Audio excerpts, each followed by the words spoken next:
Bismillahirrahmanirrahim. Allahümme salli ala Muhammed ve ali Muhammed. Allahümme aczil veliyyekel fərəc. Məkasib kitabından 348-ci dərsi oxuyuruq. Bildiyiniz kimi bəhsimiz rüşvətdən gedir. Bugünkü dərsimiz rüşvətlə bağlı neçə dənə qoldan söhbət edərik. Və bu barədə bəhs edərik ki, dafi və qabiz. Dafi, yəni o pulu verən, qabiz, yəni o pulu alan. Fərz eləyək belə, bir nəfər qaziyə pul verib və bunların ixtilafı düşüb. Pulu verən deyir ki, mən bu pulu verəndə qaziyə hədiyyə vermişəm, o hədiyyə ki, rüşvətə daxildir. Və lakin qazi iddia eləyir ki, bu hədiyyə olub, səhih hədiyyə olub, nəinki rüşvətə daxil olan hədiyyə. Çünki rüşvətə daxil olan hədiyyə var, bir də səhih olan hədiyyə var. Rüşvətə daxil olan hədiyyə qabaqki dərslərimizdə oxumuşuq. Şəxs qaziyə, hakimə pul verir, hədiyyə verir. Bu niyyətlə ki, qazinin qəlbini özünə tərəf çəkir, öz məhəbbətini onun qəlbində icad eləyir. Buna görə ki, bir zaman gələndə işim düşər buna, bu mənim ləhəmə hökm eləyər. Belə bir hədiyyə rüşvətə daxildir və haramdır. İndi pulu verən deyir ki, mən belə niyyətlə vermişəm və lakin qazi, hakim deyir ki, xeyr, o niyyətlə verməyib. O mənə hədiyyə verib, qurbətən iləllah, Allaha görə, dostluğa görə, qohumluğa görə,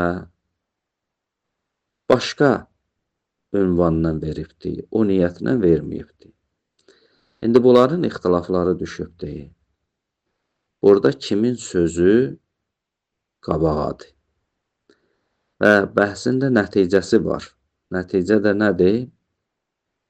Çünki əgər sabit olsa ki, bu şəxs bu hədiyyəni bu niyyətlə verib ki, qazi bir zaman onun üçün bir iş görsün, onun xeyrinə iş görsün.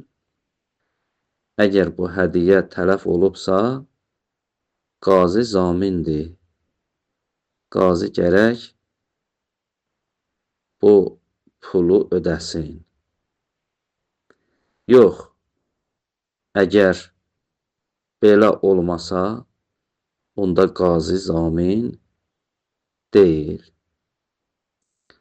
Bəs nəticədə burada faydası da var bu bəhsin. Ki, burada bir surətdə qazi uduzur, bir surətdə udur.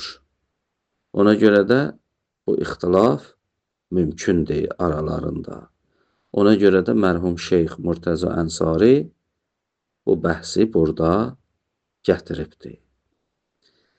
Furuun fi ixtilafid dafi vəl qabiz. Buyurur, dafi və qabizin ixtilafının qolları.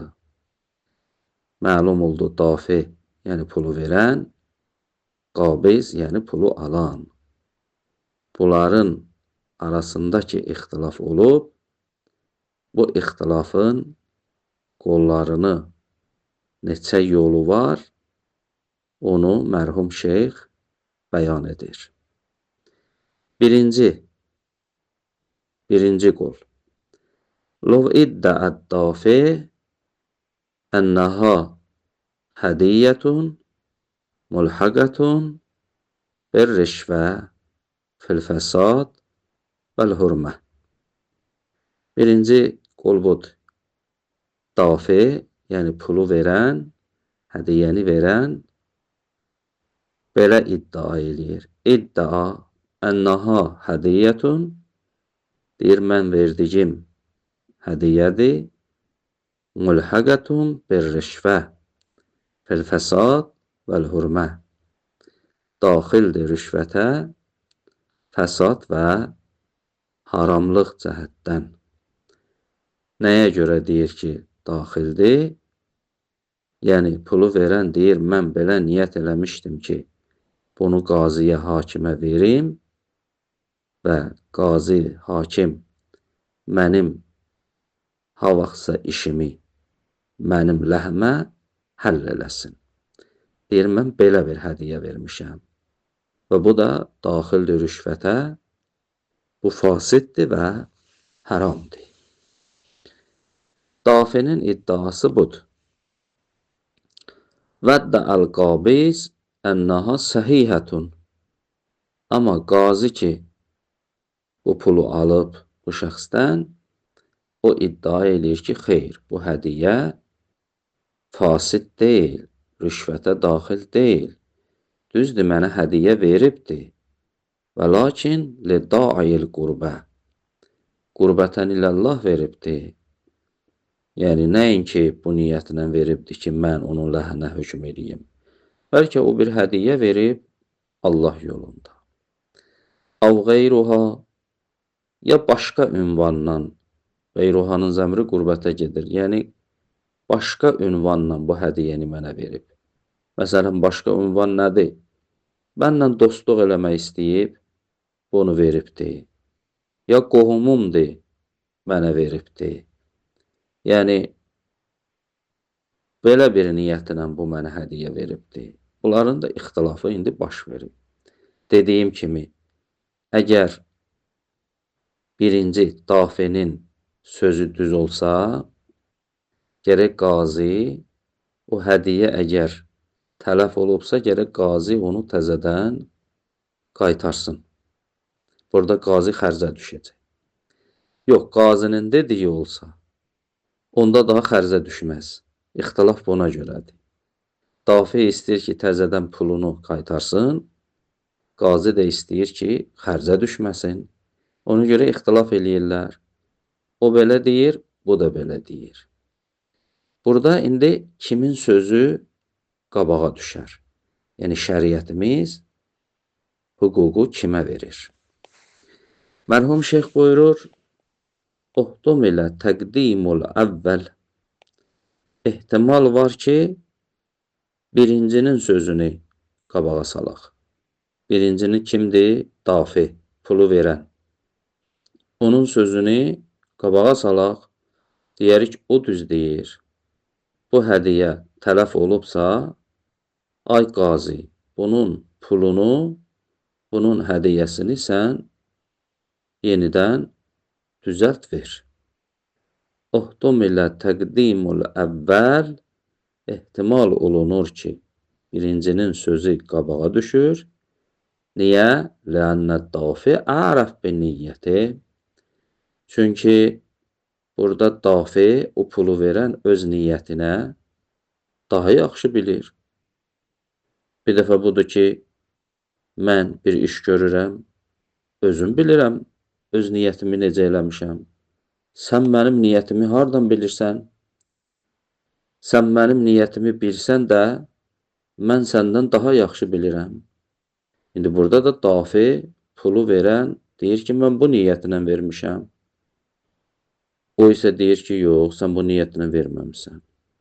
Ona görə də dafi öz niyyətinə ərəfdir. Ərəf, yəni daha yaxşı bilir. Nəinki başqası. Çünki bu öz niyyətini daha yaxşı bilir. Ona görə də ehtimal var. Bunun sözünü qabağa salaq. Deyək ki, bunun sözü düz deyil. Qazinin sözü düz deyil. Bu bir dəlil. İkinci dəlil. Və lə əsalətə zaman filiyyət. İkinci dəlil də budur ki, əsl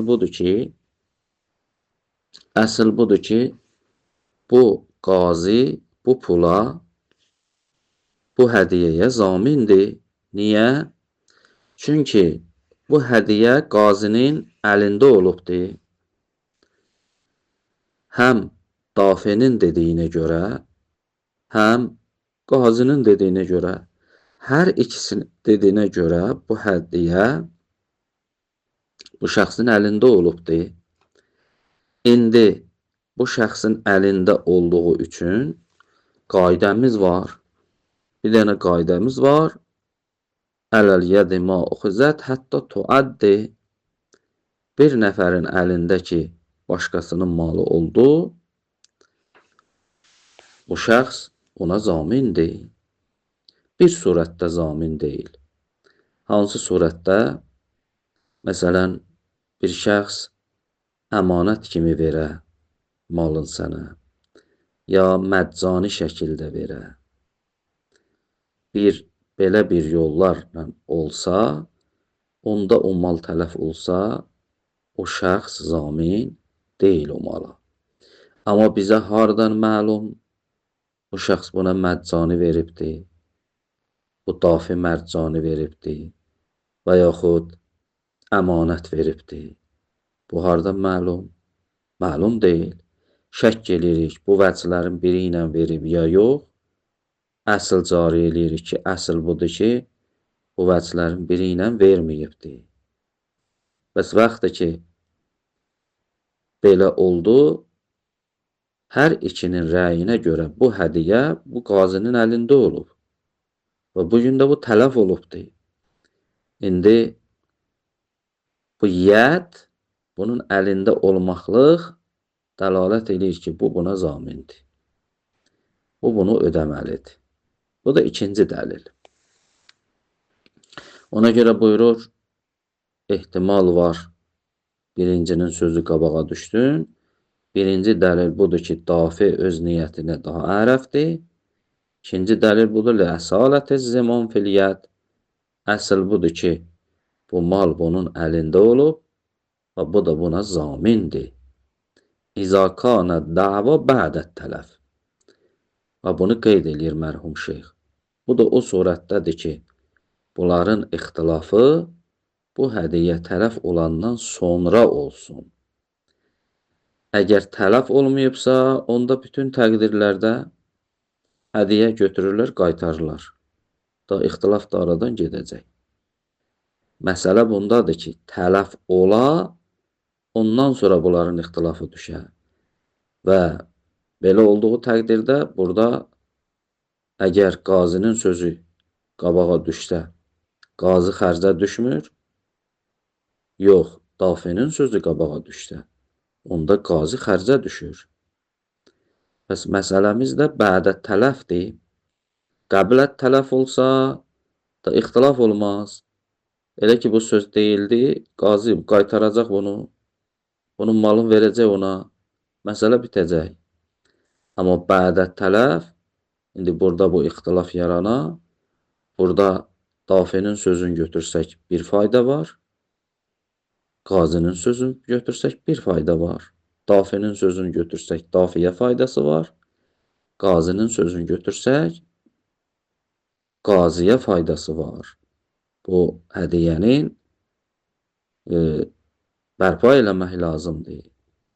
Ona görə də əgər hədiyyə tələf olubsa və bu ixtilaf yaranıbsa, iki dəlillə mərhum şeyx buyurur, ehtimal var, dafinin sözünü qabağa salaq. Və lakin digər ehtimal da var ki, qazinin sözünü qabağa salaq. İndi onun dəlili nədir? İnşallah gələn dərsimizdə oxuyarıq. Elhamdülillahi Rabbil alemin.